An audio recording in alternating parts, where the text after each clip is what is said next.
Good morning, and thank you. Thank you for that kind introduction. The only problem now is you've given me 10 minutes to try and do all that, and I think we're going to have an exercise here in speed dating. But I, am known for sort of challenging the existing business models as part of our research at IBM, and people are very familiar with the fact that IBM spends lots of money on technology research. People are not as familiar with the fact that IBM spends tens of millions of dollars a year on business research. And we've been writing about some of these issues for a series of years now. We did a paper about 4 years ago, which I would recommend to some of you on the first panel, entitled The End of Television as We Know It. We more recently did last year, very timely I suspect, The End of Advertising as We Know It. And some of the comments I'm going to talk about today come from our most recent publication, Beyond Advertising, as we try to help our clients understand where we're going and what they do next in this environment. So what I'm going to try and talk to you about today, and hopefully this mic is following me, I'm going to talk about the need for change. And I really do think we have to get real about the need for change in this industry if we're going to be successful with change. As one of the earlier speakers said, sometimes it takes a real crisis. The current economic environment, I think, is going to help us accelerate some of this change. We'll talk specifically, briefly, about the challenge in media and entertainment, and we'll talk about some of the change lessons learned from IBM and others as we've gone around the world and studied some of these issues. First, let me highlight for you the change gap, as we call it. We do a CEO study. Last time we interviewed about 1,200 CEOs around the world in person about every 2 years. And the change gap, the gap between the needed change or perceived need for change by those CEOs and their success in the past of delivering that change has grown rather significantly. As you can see on that chart, back about 4 to 6 years ago when we did the first study, I guess we published it in 2006, we did it in 2005, about 2/3 of the CEOs said they needed to have significant change in their business in the next few years, but there was only an 8% gap between that and their ability to deliver on it historically. If we looked at 2008, the need was up to 83%, the gap was 22%. But look over there on the right. When we talked to the senior executives in media and entertainment, woe is me. I mean, we've gone from an environment in 2004 where I sat with the CEO of one of the studios and we talked about all the changes that were going to be required in the future. And his comment to me was, Saul, I've only got so many years on my contract, let the next guy worry about it. We've moved beyond that now to the point when I go talk to the same CEO, it's more along, yes, we need to do that. The question now is how we're going to do it and how do we do it faster. So clearly we've got a gap. People are beginning to recognize that. Now, in the first panel, we started to talk about business models. Very interesting question. We find business models are very important too. However, if you go out there and read the literature, you ask all the speakers who were up here this morning, what do they mean by business models? I'm not sure anybody could tell you. There's no agreed definition of that, but we all agree it's very important. So we went out in 2006 with our CEO study and tried to correlate success with where you were putting your time. Were you putting it into product and service innovation, where most of us on the creative side tend to think is really the differentiator? Were you putting it into operational innovation, or were you putting it into business model innovation? And what we found is absolutely no correlation between product and service innovation, operations innovation, and performance of the company over the long term. What we did find, and I can show correlation, I can't prove causality for those of you who are statisticians, is that the CEOs who talked about business model innovation and said they were placing their focus there were the ones whose companies had the best track record of sustained improvement in earnings. So when we went back in 2008 and we talked to the CEOs in the media and entertainment sector, they had gotten the message. They were increasingly putting their focus on strong business model innovation. So we've got a change gap. We have a need universally across industries to create new business models. How does that apply to the media and entertainment space, and what are some of the challenges here?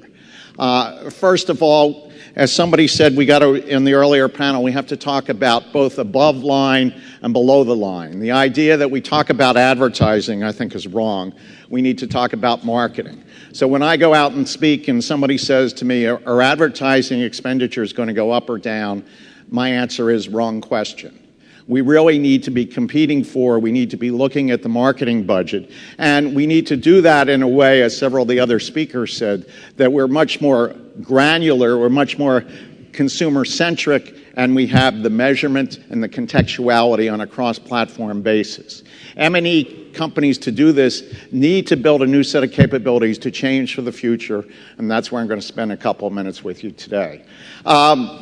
To digress here for a second, in the end of television paper, we tried to segment the world into three relatively simple groups, which we continue to track in our research each year.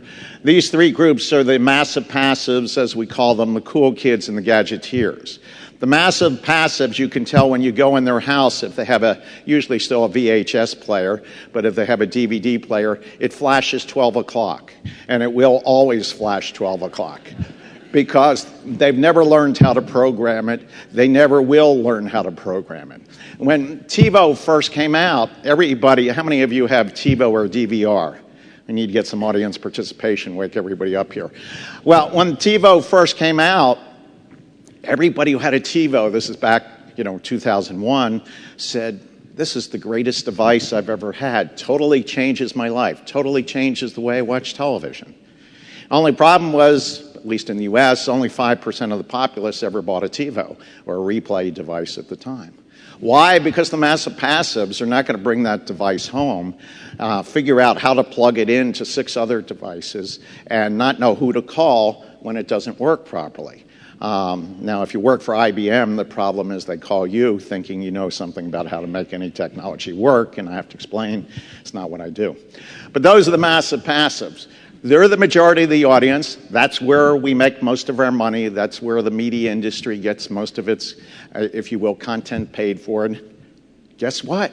It'll continue to be the majority of the audience for the next 3 to 5 years at least. The music companies, which we'll talk about, have been at this 6, 7, 8 years now in terms of this digital transition, really 10 if you go back to the Napster, the illegal Napster. And in 2006, 90% of music revenues were still analog, not digital. So, the gadgeteers and the cool kids that we're going to talk about are very important, but remember, you still have the rest of that audience out there, and they're the ones, still doing some of these traditional things that we still make a lot of money on.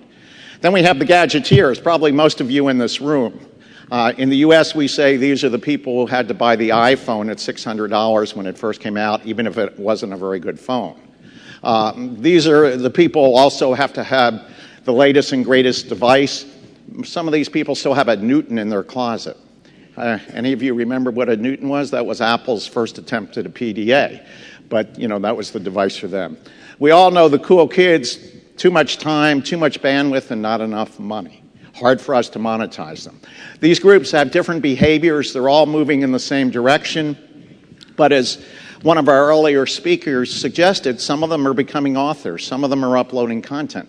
That's not the mass behavior. What you need to think about as you think about your audiences here is how do we serve all these audiences at once? We have to serve them in different ways. We have to monetize them in different ways. And, we can go into long discussion on that.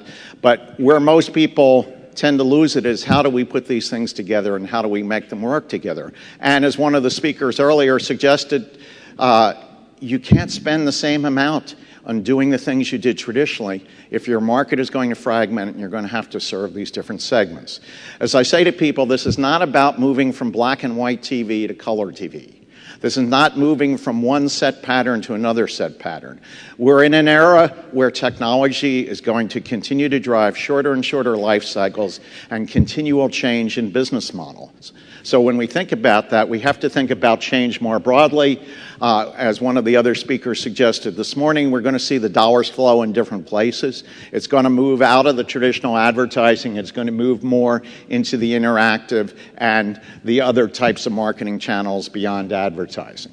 And some of you, are going to do well, and some of you are not going to do so well here. But the interesting thing is the newer entrants, the green dots up here, and we only put some of them up there, and yes, it's not a total survey.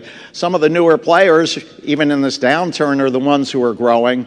They're the ones, in some cases, that are making more money, while the traditional players sit over there on the left and are not seeing the same kind of growth. Now, obviously, the players on the right are sitting, in some cases, on a smaller base to build upon, but we need to really be thinking about how these new entrants can change the rules of our game, come in with new business models, as we saw happen in the music business, and what does that mean for us?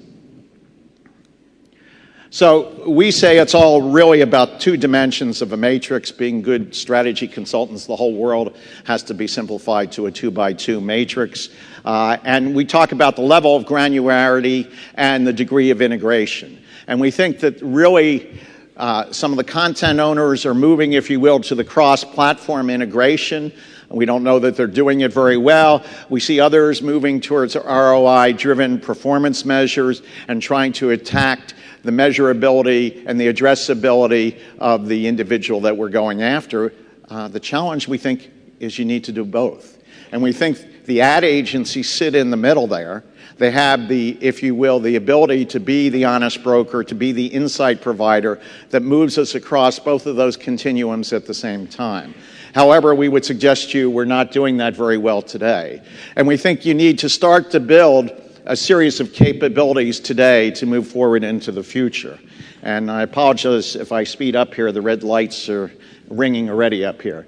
But when we talk about traditional advertising, we need to think about the creative. We need to move from media-centric development to cross-platform. When we think about data, we need to move from data to insight, to information that gives us real direction. As some of the other speakers said, we need to move away from proprietary models to more open collaboration. And we really need to start to digitize. We really need to start to automate our workflow and our processes, because this is going to be key both to the effectiveness and efficiency of our business. So what are some of the lessons we can learn from others in the business? We did another study on change recently, again, across all industries, and we found that, not surprisingly, some companies do not do change very well at all, get very little benefit from the change. And we found that other companies, we call those were the change novices, the other top 20% we call the change masters, they have a 95% success rate with their change management and their change programs. What can we learn from these companies? Well, the ones that are the change masters have real insights as to where they want to take the change, what the change is all about. They have solid methods. It's not something they make up. They have an ongoing, consistent framework of how they go about change. They have skills. They recruit, train, challenge their leadership around the skills that are necessary for change management. And oh, guess what? They spend money on it. It's not something that happens in people's spare time. So we're trying to suggest to you, if you want to be successful about change, you want to be successful about building these new business models, you want to be successful about building these new capabilities, you need to start to make the investments in change. IBM, I don't need to say a lot on this, can't say too much more, but if you look over our history, we had a near-death experience. IBM is no longer really a hardware company. In the fourth quarter, I think hardware was 19% of our sales. IBM got out of the printer business. IBM got out of the disk drive business. IBM got out of the PC business. We're a software and services company today. We're a globally integrated company. We continue to change. We continue to dramatically change. We have 80,000 people working in India now. We've moved our center of gravity, if you will, around the world. We're no longer a U.S.-centric company. Look at some of those lessons that can be useful to your business as well. And finally, let me suggest to you that change is not a program. Change is not something you do once. Change in this environment is something you're going to do continually, because business models are going to continue to change, and you're going to have to continue to evolve. So we're suggesting to you that change needs to be part of your strategy. The capability to be change masters, as we call them, is key to your success in the future. So if you'd like to know more about any of this, just send me an email, look us up on IBM.com. You can find any of the papers I referred to there by doing a search under my name, and I'd be happy to answer your questions later on. Thank you very much.